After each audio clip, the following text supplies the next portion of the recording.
BRS రజతోత్సవ సభకు ఎట్టకేలకు పోలీసుల అనుమతి లభించింది. ఈ నెల 27న వరంగల్ ఎల్కతుర్తిలో బీఆర్ఎస్ పార్టీ ప్రతిష్టాత్మకంగా నిర్వహించనున్న రజతోత్సవ సభకు శనివారం నాడు వరంగల్ జిల్లా పోలీసులు అనుమతిచ్చారు. వరంగల్ సిపి ఆదేశాల మేరకు కాజీపేట రూరల్ ఏసీపీ ఉత్తర్వులు జారీ చేశారు. బీఆర్ఎస్ పార్టీ ఎమ్మెల్యేలు పెద్ది సుదర్శన్ రెడ్డి, వినయ్ భాస్కర్, ఒడితల సతీష్ కుమార్లు పోలీసుల నుంచి అనుమతుల పత్రాలను అందుకున్నారు.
బీఆర్ఎస్ రజతోత్సవ సభకు ఎట్టకేలకు పోలీసుల అనుమతి లభించింది.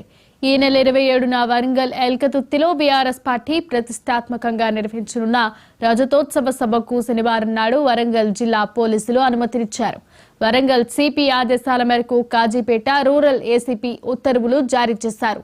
బీఆర్ఎస్ మాజీ ఎమ్మెల్యేలు పెద్ది సుదర్శన్ రెడ్డి, వినయ్ భాస్కర్, ఒడితల సతీష్ కుమార్లు పోలీసుల నుంచి అనుమతి పత్రాలను అందుకున్నారు.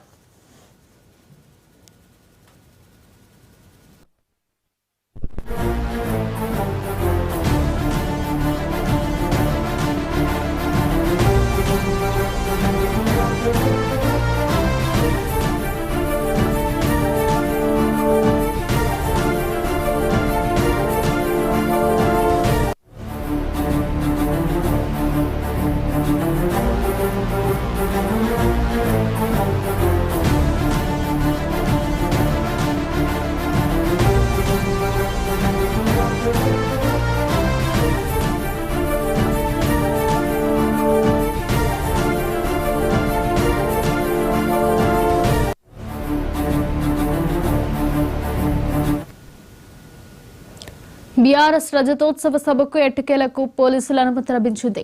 ఈ నెల 27న వరంగల్ ఎల్కతుర్తిలో బీఆర్ఎస్ పార్టీ ప్రతిష్టాత్మకంగా నిర్వహించనున్న రజతోత్సవ సభకు శనివారం నాడు వరంగల్ జిల్లా పోలీసులు అనుమతినిచ్చారు. వరంగల్ సిపి ఆదేశాల మేరకు కాజీపేట రూరల్ ఏసీపీ అధికారులు ఉత్తర్వులు జారీ చేశారు. బీఆర్ఎస్ మాజీ ఎమ్మెల్యేలు పెద్ది సుదర్శన్ రెడ్డి, వినయ్ భాస్కర్, ఒడితల సతీష్ కుమార్లు పోలీసుల నుంచి అనుమతి పత్రాలు అందుకున్నారు. ఇక ఇదే అంశంపై మరింత సమాచారాన్ని మా ప్రతినిధి రామ్ నరేష్ అందిస్తారు. రామ్ నరేష్, బీఆర్ఎస్ రజతోత్సవ సభకు సంబంధించి అనుమతులు అయితే లభించాయి ఎట్టకేలకు. ఎందుకంటే బీఆర్ఎస్ రజతోత్సవ సభ ఈ నెల 27న వరంగల్ జిల్లా ఎలకతుర్తిలో నిర్వహించాలని చెప్పేసి బీఆర్ఎస్ పార్టీ భావించింది. దీనికి సంబంధించి పోలీసులు అనుమతులు కోరుతూ గతంలోనే వాళ్ళు అనుమతి కోసం అని చెప్పేసి దరఖాస్తు చేస్తున్నారు. అయినప్పటికీ పోలీసుల నుంచి ఎలాంటి అనుమతి లభించకపోవడంతో వారంతా కూడా హైకోర్టును ఆశ్రయించారు. ఈ నేపథ్యంలోనే హైకోర్టు దీనిపై విచారణ కూడా చేపట్టడం జరిగింది. అనుమతికి సంబంధించి ఈ నెల 17 లోపు నిర్ణయం తీసుకోవాలని చెప్పేసి పోలీసులకు వరంగల్ సిపికి నోటీసులు కూడా జారీ చేయడం జరిగింది. ఈ నేపథ్యంలో అంటే ఇటు పోలీసులు అనుమతి ఇవ్వకపోవడం, ఇటు బీఆర్ఎస్ పార్టీకి సంబంధించిన నేతలంతా హైకోర్టును ఆశ్రయించడంతో హైకోర్టు 17 వరకు గడువు ఇచ్చిన నేపథ్యంలోనే వరంగల్ పోలీసులు ఒక కీలక నిర్ణయం తీసుకున్నారు. వరంగల్ టీఆర్ఎస్ పార్టీ రైతోత్సవ సభకు ఈ నెల 27 జరిగే రైతోత్సవ సభకు అనుమతినిస్తూ నిన్న రాత్రి ఉత్తర్వులు అయితే జారీ చేయడం జరిగింది. దీనికి సంబంధించి ఉత్తర్వులను కూడా ఏసీపీ అందజేయడం జరిగింది. పార్టీకి సంబంధించిన మాజీ ఎమ్మెల్యేలు ఎమ్మెల్సీలు ఈ ఉత్తర్వుల కాపీలను అయితే తీసుకోవడం జరిగింది. అంటే రైతోత్సవ సభ అంటే పార్టీ ఆవిర్భవించి 25 ఏళ్లు పూర్తవుతున్న సందర్భంగా భారీ ఎత్తున కేసీఆర్ ఆధ్వర్యంలో ఈ బహిరంగ సభ ఏర్పాటు చేస్తున్నారు. దీనికి సంబంధించి అనుమతులు కోరుతూ పోలీసులను ఆశ్రయించినప్పటికీ వాళ్ళు ఎటు తేల్చకపోవడంతో హైకోర్టును ఆశ్రయించడం, అదేవిధంగా హైకోర్టు దీనిపై విచారణ చేపట్టడం, 17 వరకు తేల్చాలని చెప్పిన నేపథ్యంలోనే పోలీసులు అనుమతి ఇవ్వడం కూడా కొంత నాటకీయ పరిణామాలు చోటు చేసుకున్న పరిస్థితి ఉందని చెప్పుకోవచ్చు. ఎటకేలకు అనుమతి రావడంతో ఇప్పుడు బీఆర్ఎస్ బహిరంగ సభకు అయితే భారీ ఎత్తున ఏర్పాట్లు చేస్తున్నారు. ఇప్పటికే 1200 ఎకరాలకు సంబంధించి సదును చేయడం కానీ, అదేవిధంగా అక్కడ కార్యక్రమాలకు సంబంధించి అన్ని ఏర్పాట్లు చేస్తారు. దాదాపు 10 లక్షల మంది ప్రజలు ఈ సభకు వస్తారని చెప్పేసి పార్టీ భావిస్తున్న నేపథ్యంలో భారీ ఎత్తున ఏర్పాట్లు అయితే చేస్తున్న పరిస్థితి కనిపిస్తుంది. అయితే రామ్ నరేష్, ఎలా ఉండబోతుంది రజతోత్సవ సభ? ఏ విధంగా ఏర్పాట్లు చేస్తున్నారు? రజతోత్సవ సభ అంటే దాదాపు అంటే ప్రాంతీయ పార్టీలు ఏర్పాటు చేసిన తర్వాత 25 ఏళ్ల పాటు పార్టీ మనుగడ సాధించడం అనేది చాలా గొప్ప విషయం అని చెప్పుకోవచ్చు. తెలుగు రాష్ట్రాలకు సంబంధించి టీడీపీ తర్వాత ఆ స్థాయిలో 25 ఏళ్లు పూర్తి చేస్తున్న పార్టీగా బీఆర్ఎస్ పార్టీ గుర్తింపు తెచ్చుకుందని చెప్పుకోవచ్చు. ఇదే విషయం పార్టీ నేతలు కూడా స్పష్టం చేయడం జరిగింది. అయితే బీఆర్ఎస్ రజతోత్సవ సభ అనేది భారీ ఎత్తున నిర్వహించాలి. అంటే దాదాపు పార్టీ ఏర్పాటు చేసి 25 ఏళ్లు పూర్తవుతున్న సందర్భంగా ఈ రజతోత్సవ వేడుకలను ఈ నెల 27వ తేదీన భారీ ఎత్తున ఎల్కతుర్తి అంటే వరంగల్ జిల్లా ఎల్కతుర్తిలో భారీ బహిరంగ సభ ద్వారా ప్రజల్లోకి కేసీఆర్ కూడా రావాలని చెప్పి నిర్ణయించుకున్నారు. దీనికి సంబంధించి అంటే ఇప్పటికే అసెంబ్లీ ఎన్నికల్లో ఓడిపోవడం, ఆ తర్వాత పార్లమెంట్ ఎన్నికల్లో సున్నాకే పరిమితం కావడం పార్టీలో కొంత స్తబ్దత నెలకొంది. ఈ నేపథ్యంలోనే పార్టీని మళ్ళీ పునరాగమనం తీసుకురావాలి, అదేవిధంగా ప్రజల్లోకి మరింత బలంగా వెళ్లాలంటే ఇక్కడ నుంచి అంటే ఈ రజతోత్సవ వేడుకల నుంచే పార్టీలోకి జనాల్లోకి బలంగా వెళ్ళగలగాలి అని చెప్పేసి కేసీఆర్ నిర్ణయం తీసుకున్నారు. దీనికి సంబంధించి అంటే ఉమ్మడి జిల్లాలకు సంబంధించిన నేతలందరినీ కూడా పిలిచి సమావేశాలు నిర్వహించడం జరిగింది. అంటే వరంగల్ సభ ఏ విధంగా ఉండాలి ఏంటి అనే దానికి సంబంధించి దిశానిర్దేశం కూడా చేయడం జరిగింది. ప్రతి నియోజకవర్గం నుంచి 10,000 మంది తగ్గకుండా జనాలను తరలించాలని చెప్పి కూడా అధినేత నిర్ణయించడం జరిగింది. వీటన్నిటి నేపథ్యంలోనే ఎల్కతుర్తిలో 1200 ఎకరాల్లో భారీ బహిరంగ సభ అయితే ఏర్పాటు చేస్తున్నారు. ఈ బహిరంగ సభకు సంబంధించి కేసీఆర్ కొన్ని కీలక వ్యాఖ్యలు కూడా చేసే అవకాశాలు ఉన్నాయి. ఎందుకంటే ఇప్పటివరకు ఆయన ఫామ్ హౌస్ కే పరిమితమయ్యారు అసెంబ్లీ ఎన్నికల తర్వాత. ఇప్పుడు ప్రజల్లోకి రావాలని నిర్ణయించుకున్నారు. మరోవైపు ప్రభుత్వంపై వ్యతిరేకత రోజు రోజుకు పెరుగుతున్న నేపథ్యంలోనే కేసీఆర్ కొన్ని కీలక వ్యాఖ్యలు చేసే అవకాశాలు కూడా ఉన్నాయి.